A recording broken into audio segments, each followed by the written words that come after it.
vertolyot qo'nish joyi. Uni tozalayapti. Yo'lda achamiz.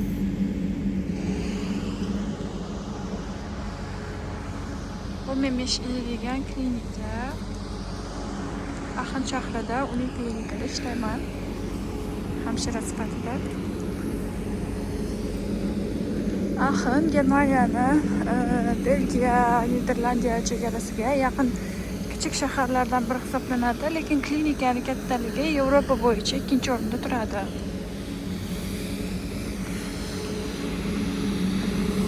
Hovlilarni shunaqa mashinada tozalashadi har kuni ertalab. Hozir men tungi smenadan chiqdim. Endi uyga.